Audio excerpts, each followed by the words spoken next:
같은 밤이지만은 가을밤은 사색과 생각을 깊이 하는 밤이기도 합니다.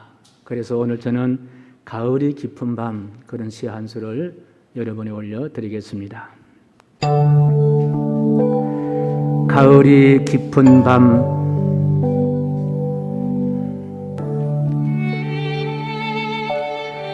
별빛 녹아내리는 시간, 가을의 끝자락은 가지 끝에 머물고 한여름 매미 소리 정다운 메아리, 아련한 추억 한 가락 들린다. 촉촉한 달빛에도 우수수 떨어지는 낙엽들 사이로 그때 근심은 그곳에 둔 채 여름을 지킨 나뭇들이 평화롭다. 감나무 가지 끝에서 농익은 감을 따듯 손에 잡히는 과분한 은혜와 사랑, 미완성의 노래라도 부르자. 오늘처럼 가을이 깊은 밤에는 햇살 밝은 언덕에 핀 구절초처럼 가슴에 묻어둔 붓들을 찾아 그리움 녹아낸 향기에 취한다. 오늘 우리는 구절초 향기에도 취해야 되지만은 그리스도의 향기에 취하는 시간, 우리 하나님을 나의 감독자로 알고 하나님 품에 안기는 시간, 하나님 품에 모든 답이 있습니다. 하나님 품에 모든 평안이 있습니다. 하나님 품에 참 안식이 있습니다. 하나님 품에 내일을 약속할 수 있는 희망이 있습니다. 그 하나님의 품, 하나님이 주인 되심의 은총이 오늘 아모스를 통해서 함께 경험하기를 간절히 축복합니다. 아모스는 성경, 구약 성경 30번째 책인데 성경 분류로 보면은 소선지서입니다. 이사야는 대선지서. 왜 그런가 하니까 이사야서는 말씀이 깁니다. 소선지서는 말씀이 짧은 예언서입니다.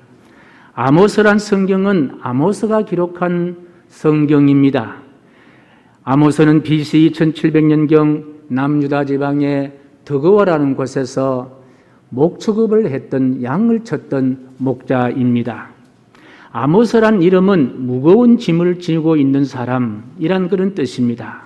왠지 아모스의 예언은 하나님의 심판과 하나님의 책벌을 예언하기 때문에 아마 아모스에게는 이런 말을 하는 것이 큰 무거운 짐처럼 아마 느껴졌을 것입니다. 그 중에 24절을 다시 한번 주목합니다. 같이요, 시작. 오직 정의를 물같이 공의를 마르지 않은 강같이 어르게 할지어다. 이 말씀을 아모스를 한마디로 요약할 수 있는 요절 같은 말씀이고, 이 말씀은 아모스 하면은 기억될 수 있는 보석 같은 말씀이 바로 이 말씀입니다. 여기에 정의란 말은 체데카란 말인데 이 체데카의 원래 뜻은 하나님이 주인이시다, 그 뜻입니다. 하나님이 주인이시여 하나님의 바로 주인 되신 하나님의 말씀이 법이다, 그 말입니다.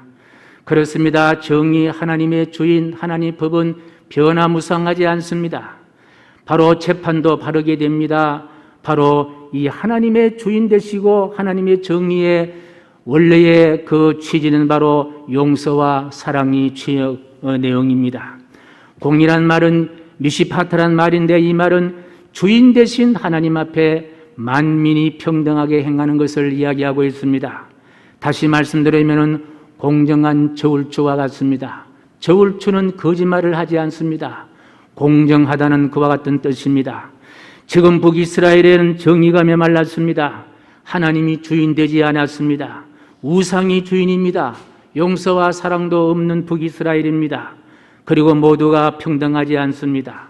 억압과 착취와 반칙의 세상이 되었습니다.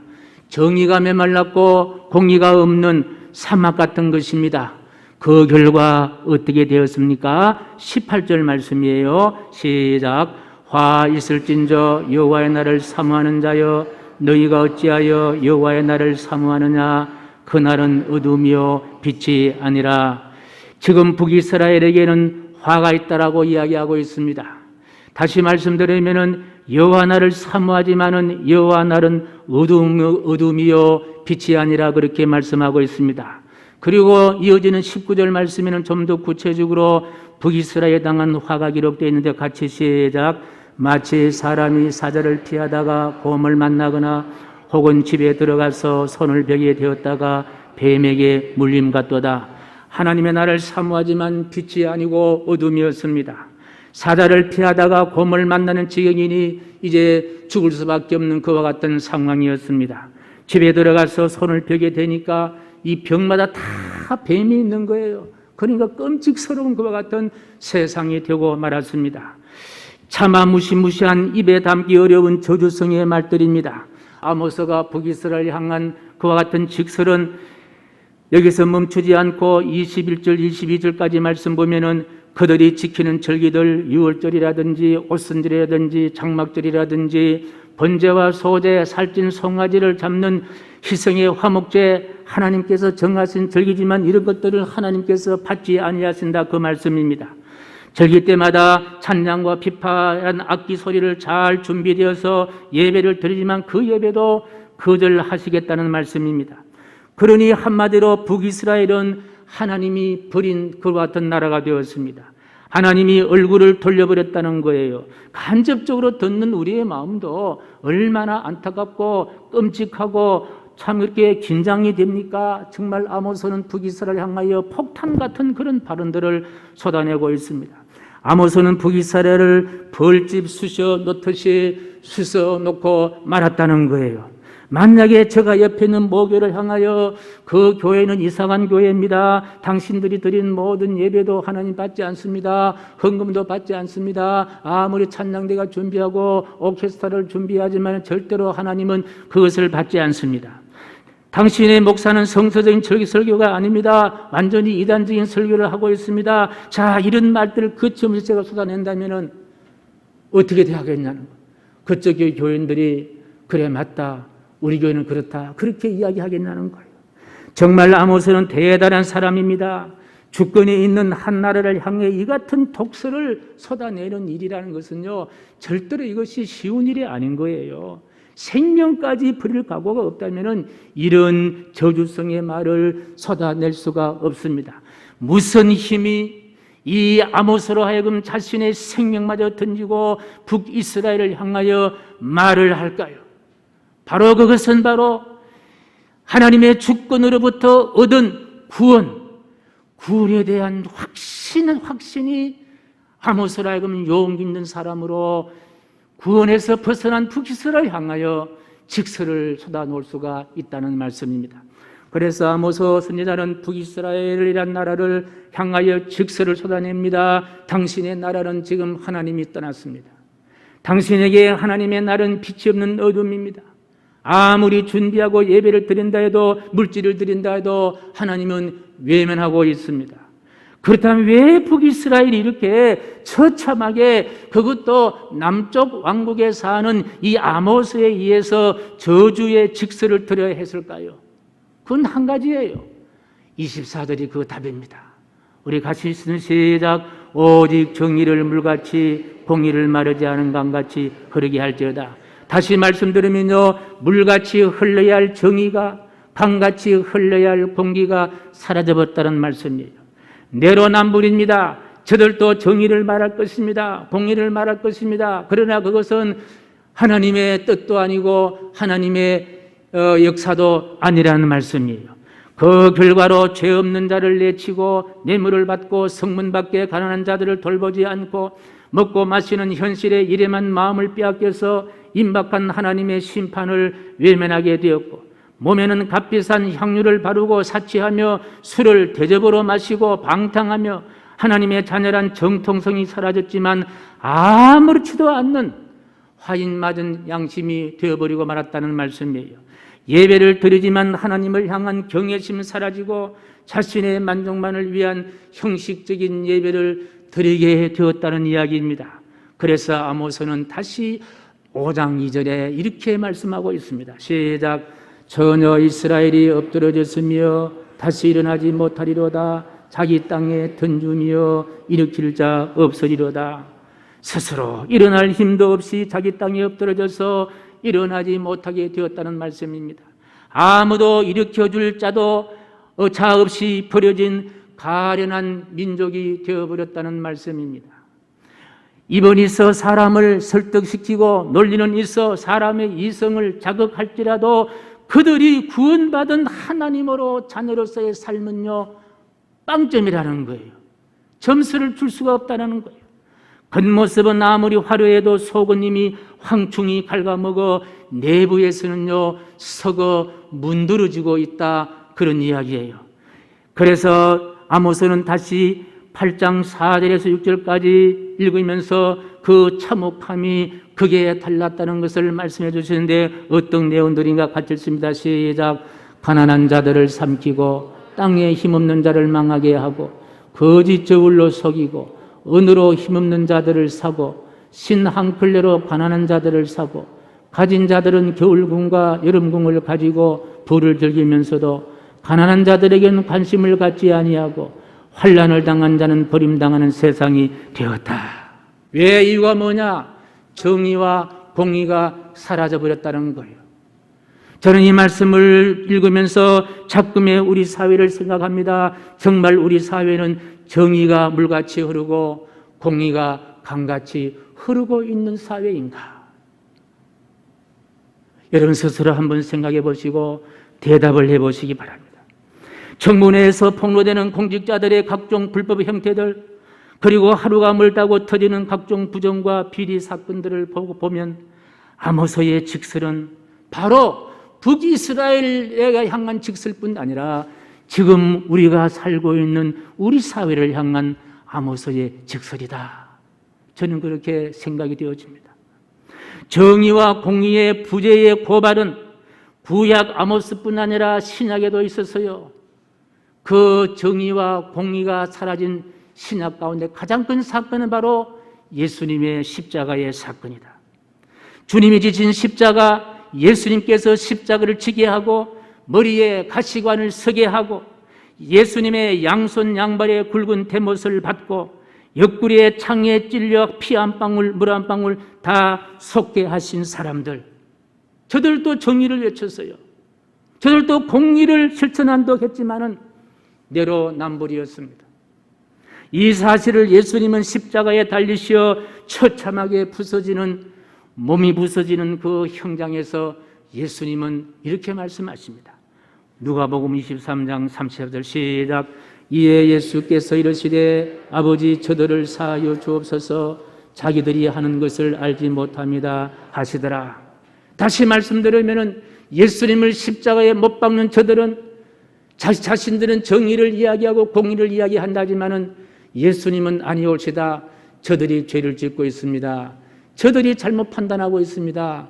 저들이 허물입니다. 주님, 저들을 용서하여 주시옵소서. 지금 저들이 정의와 공의를 앞세워 예수님을 십자가에 처형했지만은 저들의 정의는 내로남불의 정의였고 저들의 정의와 공의는 바로 자기만의 정의요, 자기만의 공의인 선택적인 정의였고 선택적인 공의였다. 잘못된 공의라는 거예요. 그래서 초대교회 2000년 역사가 이분들이 잘못했다 하는 사실을 증명하고 있고, 또 저들은 하나님의 주권을 인정하지 아니했고 하나님의 뜻대로 살지 못했던 천하에 씻을 수 없는 죄를 저지르고만 사람들이었음을 알게 됩니다. 그렇습니다. 하나님의 사람 아모스 눈에 비친 북이스라엘도 마찬가지였습니다. 사실 하나님 때문에 얻은 부귀영화였습니다. 하나님 때문에 잘 살았습니다. 하나님 때문에 안정을 취했습니다. 그런데 그들은 자신들의 배를 불리는 일에만 집중했습니다. 모든 것은 자신은 맞고 다른 사람은 틀렸습니다. 자신에게는 사랑이고 남에게는 불륜이었다는 거예요. 다른 사람은 틀렸다라고 주장하는 것도 자신에게 적용될 때는요, 옳은 것으로 그렇게 만들어 버리고 말았다는 거예요. 그래서 보십시오. 26절 말씀 시작. 너희가 너희 왕 식굿과 기운과 너희 우상들과 너희가 너희를 위하여 만든 신들의 별 형상을 지고 가리라. 저들이 열심히 준비해서 하나님께 예배하지만 저들이 예배드렸던 하나님께 예배하는 것이 아니라 메소포타미아 우상 19세기에 드리는 예배였고, 아수르와 바벨론의 나무로 만든 우상 기운에게 제사한 것, 다시 말씀드리면 별들을 향한 예배, 별을 토성을 우상으로 한 그와 같은 예배였습니다. 하나님의 주권, 하나님의 주인 되심을 향한 예배가 아니라 저들이 만든 별을 바라보고 하는 토성을 만들어 우상 숭배했던 그와 같은 모습이었다는 거예요. 사랑하는 성도 여러분, 정의와 공의가 이렇게도 소중하다는 거예요. 정의와 공의가 무너지면요, 나도 무너집니다. 그리고 정의와 공의가 무너지면은 이웃도 무너집니다. 정의와 공의가 무너지면요, 사회도 무너지는 거예요. 정의와 공의가 무너지면요, 국가도 무너진다는 거예요. 앞에도 말씀드려서 무엇이 정의입니까? 하나님이 정의인 거예요. 무엇이 공의입니까? 하나님의 뜻대로 행하는 것이 공의라는 거예요. 구원이라는 것이 무엇이 구원이냐? 같이 시작. 정의와 공의라는 두 개의 레일 위로 달리는 열차다. 구원은 바로 정의의 바탕 위에, 구원은 공의의 바탕 위에 두 레일을 달리는 열차와 같은 것이 바로 구원이라는 거예요. 그래서 정의와 구원이 없이 구원은 절대로 출발하지도 못하고, 구원은 달리지도 못하고, 새하늘과 새 땅에 이르지도 못한다는 거예요.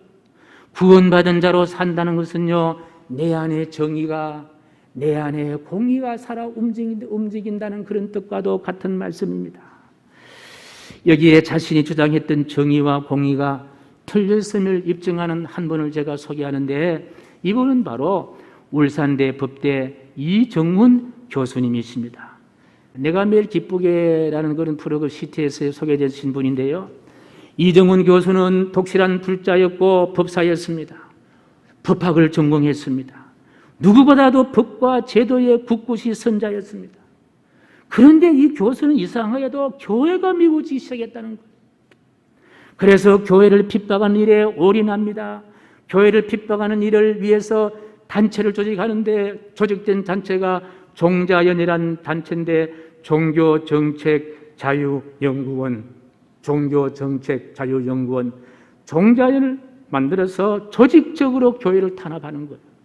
과거 경부고속도로의 신갈 인터체인지 인근에 지저스러버스 유라는 고려은단 회사에 5개 강요가 있었습니다. 그런데 이 종자연을 동원해서 철거 주동했던 사람이 바로 이정영 교수였습니다. 여기에 만족하지 않고 교회 핍박에 헐떡이며 지피지기면 백전백승이라고 기독교를 알아서 교회를 쓸어버려야 되겠다. 그래서 성경을 읽습니다. 교회사를 연구합니다. 쉴 때는 CT에서 방송에 목사님들의 설교를 듣습니다. 왜? 교회를 핍박할 근거기를 찾기 위해서. 그런데 신기한 일이 일어나기 시작하는 거예요. 성경을 읽을 때마다 성경에 더 빠져들기 시작하고, 교회사를 연구할 때마다 교회사에 심취하며 특별히 순교사를 연구하는데 두려움까지 몰려왔다는 거예요. 왜 그러냐? 자, 순교사를 연구해 보니까 죽음 앞에 사람들은 두려워할 수밖에 없는데, 아니 순교사를 연구해 보니까 사람들이 죽음을 무릅쓰고도 복음을 전가한다는 거예요. 이게 이정영 교수를 알고 마음속에 두려움으로 다가왔다는 거예요. 도대체 어떻게 이렇게 이야기할 수가 있느냐? 소름이 끼치기 시작했다는 거예요. 야, 정말 하나님이 살아계시면 어떻게 하지? 이런 무서움이 몰려오더라는 거예요. 그래서 이분이 다시 교회를 핍박하기 위해서 한국사를 공부하는데요, 더 충격을 받았다고 합니다. 민족이 참으로 어두웠던 시기에 이 민족의 새 시대를 열고 대한민국이란 국가의 건국이 바로 교회가 앞장섰기 때문에 가능했다는 사실을 깨닫게 된 거예요. 그래서 이 놀라움을 극복하려고 조용한 암자에 들어가서 내공을 키우려고 암자에 들어가서 이제 정진을 하고 있는데, 머리가 깨질 듯이 아프기 때문에 더 이상 암자에 있지 못하고 이분이 집으로 내려와서 아내가 밥을 짓고 있을 때에 또 터집을 잡기 위해서 CT에서 채널을 돌려 설교를 듣는 순간에 어느 목사님께서 죄에 대한 설교를 하는데요, 목사님이 이렇게 설교를 했다는 거예요. 주여 저는 죄인입니다. 따라해 보세요. 저는 죄인입니다. 그렇게 설교를 하더라는 거예요. 그랬더니 이정영 교원서는 셔하네, 너나 잘하세요. 이렇게 이야기하는 순간에 그만 혀가 딱 굳어져 버렸더라. 셔하네, 너나 잘하세요 라고 말하는 순간에 혀가 굳어져 버리고 말을 못하더라는, 말이 안 나오더라. 그리고 머리끝에서 발끝까지 강력한 전류에 감전이 된 듯 그대로 방바닥에 오그라지게 되는데요, 희한하게도 내가 정말 죄인이었구나, 내가 죄인이구나, 내가 전적으로 부패한 죄인이라는 죄성이 낱낱이 그렇게 생각이 되고 인지가 되고 보여지더라는 거예요. 그리고 드디어 굳은 혀가 풀리면서 어떤 고백을 했느냐, 한번 같이 읽어보겠습니다. 시작. 주님, 나같이 이렇게 더러운 죄인을 위해 거룩하신 창조주 주님이 죽으실 수 있으십니까? 자기 자신이 죄인이라는 사실을 깨닫고 난 다음에 하나님의 주권이, 하나님의 사랑이, 하나님의 희생이, 그것이 자기 자신을 전류에 감전된 듯이 그렇게 훑고 지나가더라는 거예요. 다시 말하면은 하나님의 정의와 공의가 지금까지 자신이 얼마나 불의한 사람인가를 깨닫게 만드는 거예요. 교회를 핍박하던 마음이 사라지고 이제 교회를 사랑하게 되고 교회를 아끼게 되고 교회에 자기만 출석할 뿐 아니라 아내까지 교회에 데리고 나가는데, 아내가 교회에 나가고 난 다음에 첫 번째 고백이 당신의 사랑이 진짜 사랑처럼 들린다는 거예요. 느껴지더라는 거예요. 예수 믿기 전에 남편이 아내 사랑하는 것은 그거는 진짜 사랑이 아니더라는 거예요. 정말 남편이 예수 믿고 아내를 사랑할 때 그 사랑이 진짜 사랑처럼 느끼잖아. 그리고 이 아내도 남편을 사랑하는데 예수 사랑을 받은, 나도 예수 사랑을 받았으니까 내가 받은 예수 사랑으로 남편을 사랑하니까 남편을 향한 내 사랑이 진짜 사랑으로 전달되더라는 거예요. 그리고 아버지도 변화된 이정훈 교수를 보고 술도 끊고 그리고 예수님을 믿고 돌아가셨다는 이런 고백입니다. 이정현 교수가 예수를 믿고 변화된 삶이 너무 행복하다라고 말뿐 아니라 주변에서 그분이 예수를 믿고 나니까 얼굴이 달라지고 눈빛이 달라지더라는 거예요. 사람은요, 눈빛 보면요, 악의가 있는지 선함이 있는지 눈빛에 달려있지 않습니까? 법을 전공한 터기 때문에 하나님의 정의와 공의를 사회법 법학에 전복해서 자유민주주의 체제의 옹호와 동성애, 젠더 이데올로기 문제 등 교회와 조국을 지키는 일에 나는 밑거름이 되고 싶습니다. 그리고 이렇게 말합니다. 사회는 죽음의 권세를 이기는 예수 부활 파워로 반전을 일으켜야 할 때다. 지금 이 사회는 죽음의 권세를 이기는 예수 부활 파워로 반전을 일으켜야 할 때라고 말하는 멋진 인생을 살고 있는데, 이정영 교수의 감정을 잠깐만 한번 들어보겠습니다. 제가 굉장히 의인인 줄 알았어요. 세포까지 내가 죄인이라는 걸 알게 돼버렸어요. 전적으로 부패한 자구나. 이대로 죽을 수밖에 없구나. 방바닥에 엎드려서 떨었죠. 주님, 어떻게 저처럼 더러운 죄인을 위해서 그 거룩하신 창조주가 죽으실 수가 있습니까? 왜 저를 사랑하십니까? 당신을 사랑합니다. 제가 지금부터 영원까지 당신을 따르고 싶습니다. 당신은 저의 주님이십니다. 이렇게 고백하게 된 거죠. 우리 교회를 공격하거나 위험에 빠뜨릴 수 있는 법과 정책에 대한 의견을 제시하고 우리 교회 수호, 또 교회가 세운 조국 수호를 위해서 열심히 일하겠습니다. 정의와 공의가 무너지면 모든 것이 무너집니다. 자신의 삶도 사회의 기강도 국가의 장래도 무너질 수밖에 없다는 거예요. 정의와 공의가 회복되면 모든 것이 회복됩니다. 모든 것이 새로워집니다. 저는 정의와 공의 다음 주일에 지키는 추수감사절기에도 실천되기를 원합니다. 추수감사절은 지난 1년 동안 우리와 동행하신 하나님, 이른비와 늦은비 적당한 햇볕으로 열매 맺게 하시는 하나님, 그 하나님을 주인으로 고백하는 날입니다. 그 하나님을 향한 감사를 물질에 담아 드리는 절기입니다. 맥주 감사절은 한 해 절반에 대한 하나님의 은혜라면 추수감사절은 1년 동안 지켜주신 하나님의 은혜에 대한 감사를 드리는 절기가 추수감사절입니다. 우리가 드리는 물질에 감사해도 정의와 공의가 스며들어야 하는데 누가복음 21장 1절 4절에 보면요, 예수님께서 물질의 정의와 공의를 설명하시는데요, 같이 읽습니다. 시작. 예수께서 눈을 들어 부자들이 헌금하며 헌금 넣는 것을 보시고 또 어떤 가난한 과부가 두렵돈 넣는 것을 보시고 이르시되 내가 참으로 너희에게 말하노니 이 가난한 과부가 다른 모든 사람보다 많이 넣었도다. 저들은 그 풍족한 중에도 헌금을 넣었거니와 이 과부는 그 가난한 중에서 자기가 가지고 있는 생활비 전부를 넣느니라 하시니라. 이 말씀은 워낙 유명한 말씀이기 때문에 마가복음에도 기록된 말씀인데요, 내용은 이겁니다. 홀로 사는 여인이 2렙돈, 동전 2개를 넣습니다. 부자들이 드린 헌금과 액수로는 비교될 수 없습니다. 그런데 예수님이 이 여인이 드린 2렙돈은요, 가난한 중에 드린 자기 생활비 전부를 넣었다고 했습니다. 자, 전부를 넣는다. 여기 물질에 대한 정의와 공의를 보게 합니다. 왜 이 여인이 전부를 드릴 수가 있었느냐? 물질의 주인은 하나님이시다. 하나님이 물질의 주인이다. 물질에 대한 정의, 물질에 대한 정의의 고백입니다. 내 물질은 다 하나님의 것입니다. 지금 1년 동안 살아온 것도 하나님의 은혜입니다. 하나님의 돌보심입니다. 하나님의 지키심입니다. 내가 병원에 가지 않은 것도 병원에서 회복되는 일도 다 하나님이십니다.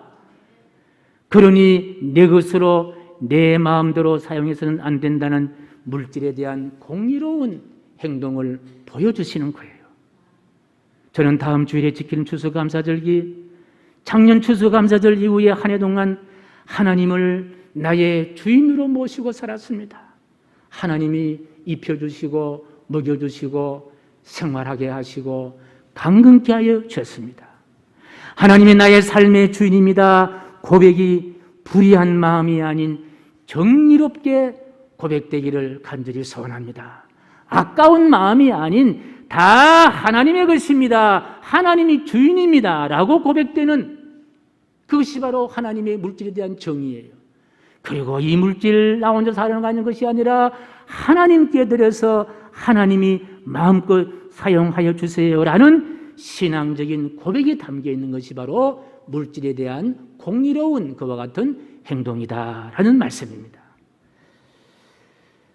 마치 가난한 중에 자신의 생활비 전부를 헌금하며 드린 여인처럼 우리의 드림이 예수님이 보시고 칭찬하실 예물이기를 축복합니다. 우리가 드리는 마음이 주님 받으시고 감동이 있는 그와 같은 마음이 되길 간절히 소원합니다. 말씀을 마무리하면서 다시 우리는 아모스를 읽으면서 정의가 물같이 공의가 강같이 흐르지 않는 사회의 결말이 얼마나 참혹하고 얼마나 비참하고 정의와 공의가 없는 사회가 무너져 내리는 슬픈 현상을 아모스는 그대로 직설적으로 표현하고 있는 책이 바로 아모스 책입니다. 이 진리는 우리가 살아가는 지금도 그대로 적용될 수 있는 하나님의 진리의 말씀인 줄로 믿습니다. 그리고 다음 주일 지킬 추수감사절, 지난 한 해 동안 우리의 삶을 되돌아보면요, 누구의 은혜였습니까? 하나님의 은혜다. 저는요, 최근에 1부, 2부 예배를 드리면서 마스크를 하시고 이렇게 예배당에 오시는 분들을 보면요, 정말 하나님이 얼마나 기뻐하실까. 때로는 자녀들이 못 가게 하실 수도 있어요. 때로는 직장 때문에 참 주일 참석하기가 곤란한 분도 계세요. 제가 최근에 교회에 나오지 못한 몇 분들을 전화를 해보니까 이런저런 이유가 있으시고 또 전화도 안 받으신 분이 계시더라고요. 여러분, 사람은 그래요. 한 3일 정도, 이웃 사촌이란 말도 있잖아요. 자주 만나야만이 되잖아요. 만나지 못한 안타까운 현실 가까운데, 물론 코로나 때문에 이런저런 이유가 있지만은, 그러나 1부에도 2부에도 어려운 가운데도 마스크를 하시고 그렇게 주의를 지키는 것은 바로 이 주일은, 이 인생의 주인은 하나님이십니다. 주일을 지킬 우리의 정의였고, 말씀을 듣고 말씀을 어떻게 하든 실천해 보려고 노력하는 것은 주인 대신 주님이 주시는 공의로움에 실천하는 신앙의 행동이라 그렇게 생각합니다. 사랑하는 성도 여러분, 우리 오는 주일날 다음 주일에 드릴 이 추수감사절은 각자가 경험하는 은혜의 무게만큼, 각자가 받은 은혜의 양만큼 우리의 정성의 무게를, 우리 정성의 양을 담아드리는 우리의 드림을 주님 보시고 칭찬받을 수 있는 그런 감사의 물질이 되고 감사의 예물이 되시기를 주님의 이름으로 간절히 축복합니다. 그리고 우리의 간절한 소원은 우리가 사는 대한민국이, 이 지구촌이 구원받은 우리의 삶에 정의가 물같이, 공의가 강같이 흐를 수 있는 그 은혜를 소망하며 그 은혜를 실천하는 저와 여러분 되시기를 주님의 이름으로 간절히 부탁합니다. 존귀하신 하나님, 아모스가 전했던 정의와 공의를 다시 생각합니다. 주여, 우리만이라도, 우리 교회만이라도 이 하나님이 원하시는 공의가 물같이, 정의가 물같이 흐르며 공의가 강같이 흘러갈 수 있는 삶이 되게 하시고, 가정 되게 하시고, 직장 되게 하시고, 교회 되게 하여 주시옵소서. 예수님의 이름으로 축복하오며 기도하옵나이다. 아멘.